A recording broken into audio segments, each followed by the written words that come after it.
I'm Clyde, 36 years old, living in the suburbs with my wife, Victoria, and our 2 sons. We had what most people would call a happy life.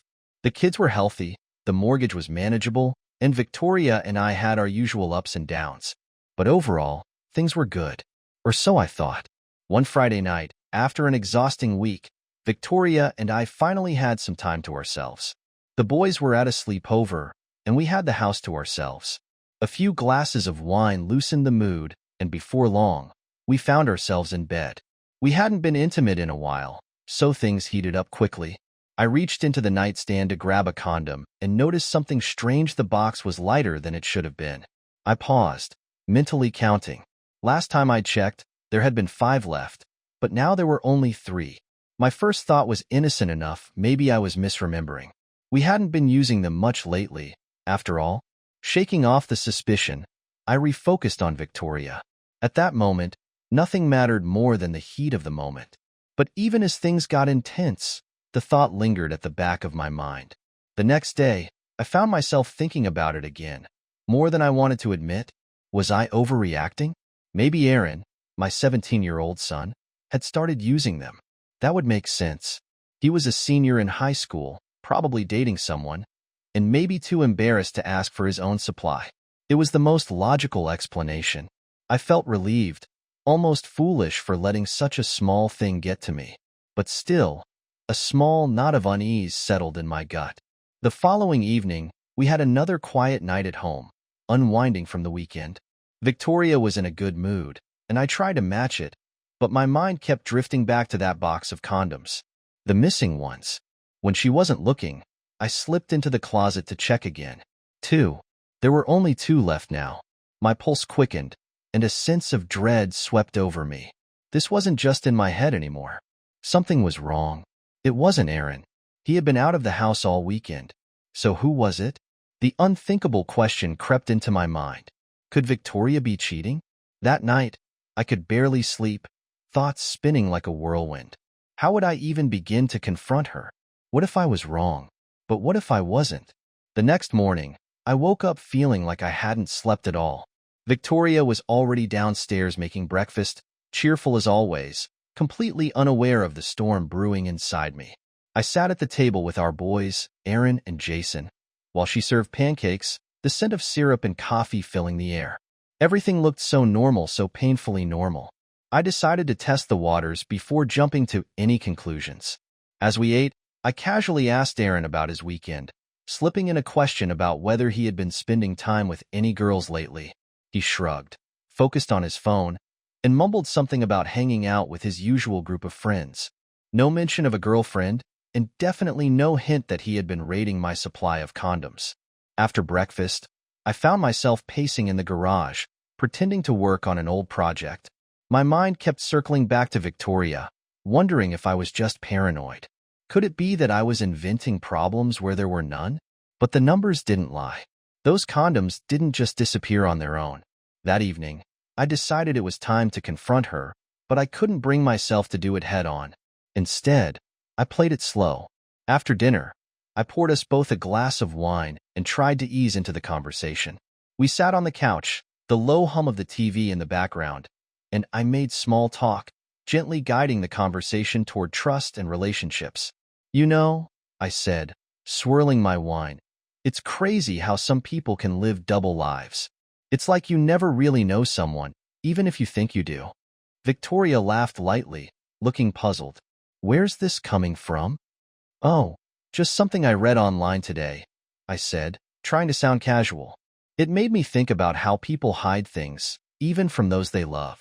She smiled, leaning into me, completely relaxed. Well, I have nothing to hide, so I guess you're stuck with the boring truth. Her words were light, but they didn't ease the knot in my stomach. I watched her closely, looking for any crack in the facade. But there was nothing. She seemed as calm and collected as ever. Maybe I really was imagining it. Maybe she was innocent, and I was driving myself crazy over nothing.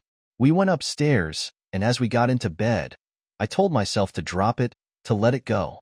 But when I reached into the nightstand to grab that last condom, the very last one, I froze. It was gone. I stared at the empty box, my heart pounding in my chest. I felt cold all over. There was no mistaking it now. Someone had been using them, and it wasn't me. I lay there next to Victoria, my mind racing. I had to know the truth. Tomorrow, I would find out, one way or another. The next morning, I woke up with a plan. There was no turning back now. If Victoria was cheating, I needed proof, something concrete, not just the dwindling box of condoms. But how? I didn't want to believe it was true, but I couldn't live with the uncertainty any longer. As I drove to work, I thought of ways to catch her in the act. Hiring a private investigator seemed extreme, but I wasn't ready to confront her without knowing for sure. After some thought, I decided on something simpler. I'd keep an eye on her myself. That night, I told her I had to work late.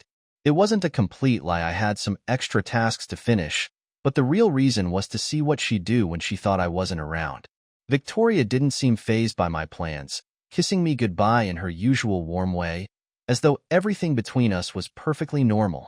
I left the house and parked down the street where I could watch the house unnoticed. My heart pounded as I sat in my car, waiting, watching the windows for any sign of unusual activity. The minutes dragged on, my stomach in knots.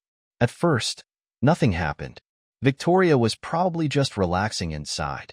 But then, about an hour after I left, I saw something, a car pulling up slowly in front of our house. It wasn't a neighbor's car, and I didn't recognize it. My pulse quickened as a man stepped out, tall, dark-haired, and definitely not someone I knew. He walked up to the front door, knocked softly, and I waited, breathless, for what would happen next. When Victoria opened the door and let him in, my heart sank. She hugged him too comfortably, too familiarly. I wanted to burst in right then and there, to scream at them both. But instead, I stayed in the car, frozen, watching in disbelief. I needed more than a gut feeling. I needed to catch her, to hear what was really going on. So, I waited. Minutes passed like hours. Then the lights upstairs flicked on. The bedroom. My bedroom. That was all the confirmation I needed. My mind raced with anger, pain, and disbelief. But I wasn't going to storm in, not yet. I needed one final move to make sure I wasn't wrong. A trap that would force her to admit the truth. I had an idea, something sneaky, something that would expose her completely. Tomorrow, I would confront her, but not in a way she'd expect. With a deep breath, I started the car and drove off, leaving Victoria and her lover behind in the shadows. The next morning, I woke up determined. Last night had confirmed my worst fears, but I wasn't going to blow up without a plan. I needed to confront her, but in a way that would leave her no room to deny anything. If she'd been sneaking around behind my back, she'd have to admit it now. I left for work, just like any other day, and kept everything as normal as possible. We exchanged our usual morning routine. Victoria kissed me goodbye, completely unaware that I knew everything. It was hard to keep calm, but I needed her to think I was oblivious. The timing had to be perfect. That evening, I came home early. I told her I wanted to surprise her with a nice night together, a quiet dinner, some wine, just the two of us. She smiled, that same easy smile that had me doubting my suspicions just days before. But this time, I didn't doubt. I knew. I cooked dinner, lit some candles, and poured us both glasses of wine. It felt surreal, sitting across from her at the table, knowing what I'd seen the night before. She seemed so at ease, laughing at small talk, completely unsuspecting of the storm about to hit. As the evening wore on, I started to lay the groundwork for the confrontation. I didn't want to come at her directly, not yet. Instead, I steered the conversation toward trust, loyalty, and honesty, weaving in subtle questions about relationships. You ever think, I asked, that sometimes we take people for granted? We assume they're one way when, really, they're hiding who they are. Victoria chuckled softly, swirling her wine. Where's this coming from, Clyde? You're getting philosophical on me tonight. I shrugged, playing it cool. Just something I've been thinking about lately. You think it's possible to really know someone completely? Like, no secrets, no lies? She tilted her head, studying me for a moment. I think people can hide things sometimes, but if you love someone, you should trust them. That word trust, it stung. I took a sip of my wine to cover the bitterness rising in my throat. Yeah, you're probably right. As the night wore on, I pretended everything was fine. We finished dinner, joked around, and eventually headed upstairs. I knew this was the moment. My heart was pounding, but I forced myself to stay calm. She had no idea what was coming. We undressed, and the tension in the room thickened. As things got heated, I reached for the bedside table where the condoms used to be. I opened the drawer, now completely empty, and paused. "That's strange," I said, feigning confusion. "Didn't we have more condoms in here?" Victoria's face remained neutral, but I saw her glance quickly at the drawer before turning back to me. "I don't know. Maybe we used them?" "No," I said, my voice dropping. "We didn't." Her smile faltered for the first time, and I could see the gears turning in her head. She was trying to figure out if this was just a random comment or something more. I decided to push. "Funny thing is, I counted them a few days ago. There were a couple left, but now they're gone. You didn't take them, did you?" Victoria's eyes widened slightly, and she shook her head. "Of course not. Maybe Aaron took them?" I didn't let her dodge the question. "Aaron doesn't even know where we keep them. So, if it wasn't him, who was it?" Her face paled, and I saw the flicker of panic in her eyes. She opened her mouth to say something, but no words came out. She knew I had her cornered. I leaned in, lowering my voice. "I know, Victoria. I know about last night. I know about him." She stared at me, her expression frozen in shock. For a moment, there was complete silence. Then, her face crumbled, and she started to cry. "I'm so sorry, Clyde," she whispered, her voice shaking. "I never meant for it to happen. I swear." The floodgates opened, and the truth came pouring out. She confessed to the affair, the lies, the betrayal. She told me it wasn't serious, just a fling, something she didn't even understand herself. But none of her words mattered. For me, it was too late. I let her cry, let her explain, but I barely heard a word. My mind was already racing toward what I had to do next. Victoria's confession hung in the air between us, thick and suffocating. She sat on the edge of the bed, her face buried in her hands, tears streaming down her cheeks. I stood there, numb, watching her break down. The woman I had spent nearly 2 decades with had shattered everything in a matter of moments. "I'm sorry, Clyde," she sobbed, her voice shaking. "It was a mistake. I never meant for it to get this far." I took a deep breath, trying to control the whirlwind of emotions coursing through me. Anger, betrayal, sadness, they all collided at once, but I forced myself to stay calm. I wasn't going to explode, not yet. I had to be smart about this. "You never meant for it to happen?" I repeated, my voice low and steady. "So, how long has it been going on, Victoria? How many times?" She hesitated, wiping her tears with the back of her hand. "A few months, maybe 4. It wasn't like that, though. It didn't mean anything."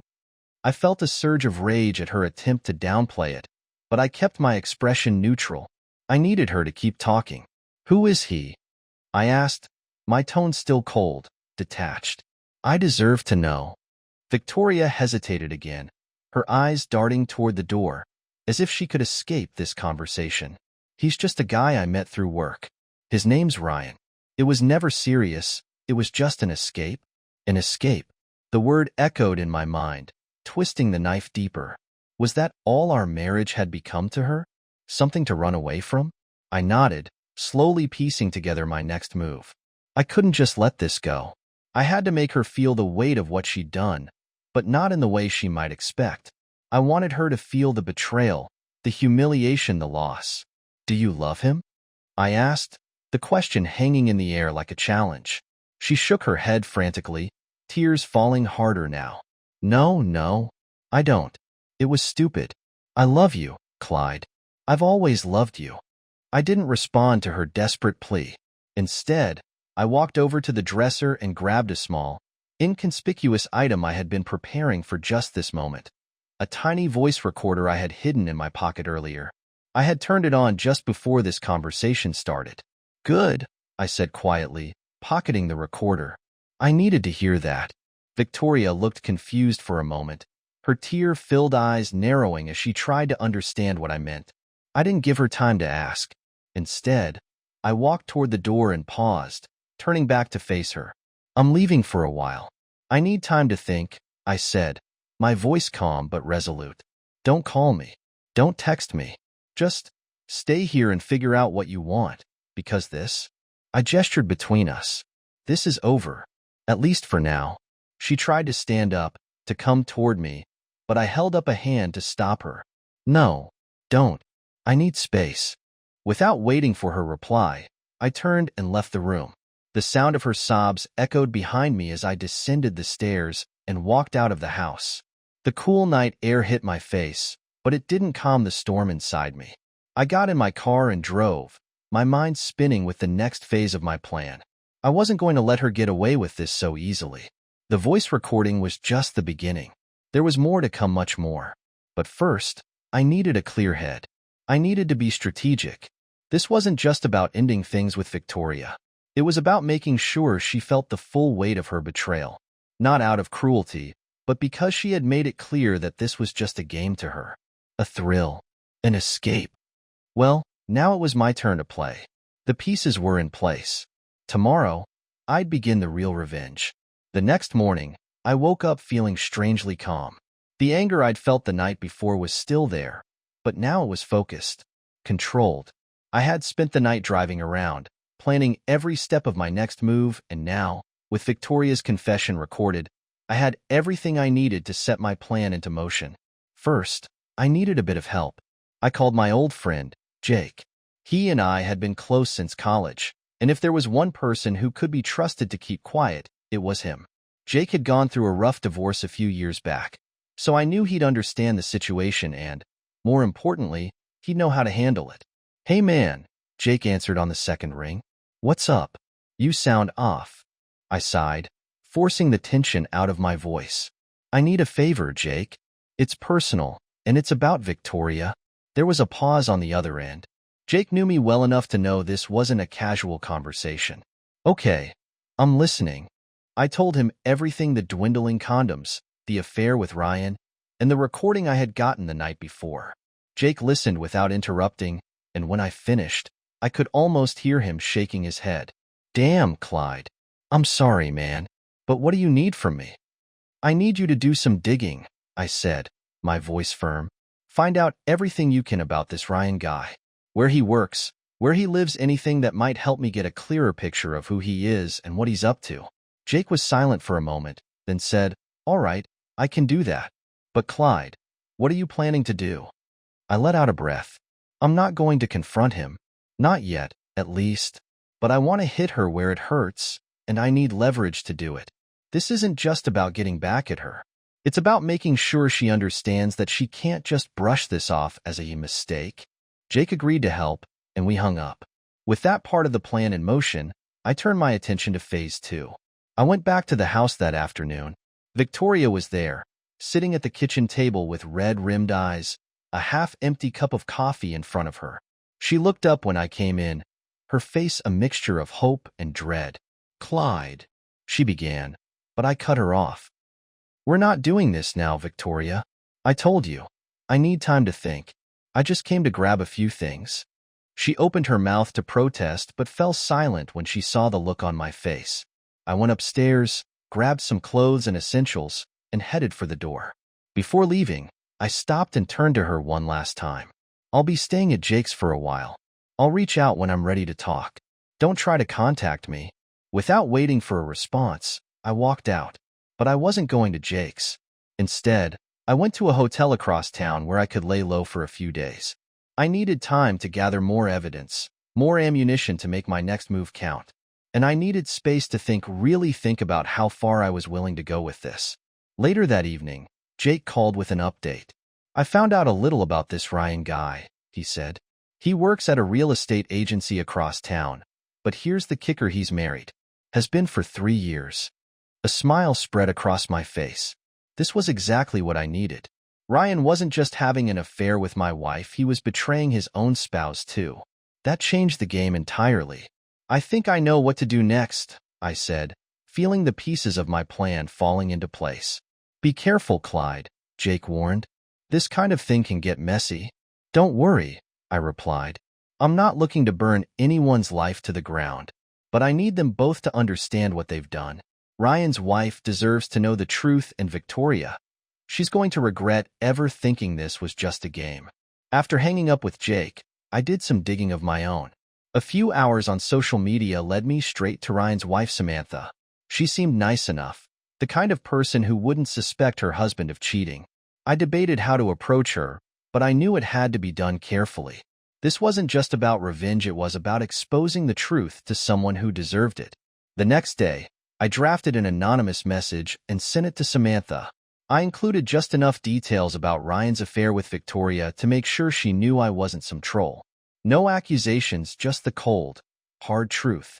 Then, I waited. By the end of the week, I had my answer. Samantha responded, thanking me for letting her know. Her tone was restrained, but I could sense the devastation beneath her words. She had no idea this was happening, and now her world was about to crumble just like mine had. And now, with everything set in motion, it was time to confront Victoria with the full weight of her actions. Only this time, she wouldn't see it coming. The real revenge was about to begin. The next few days passed in a blur, but I was calm, focused. The wheels were already in motion, and I knew it was only a matter of time before everything came crashing down for Victoria and for Ryan.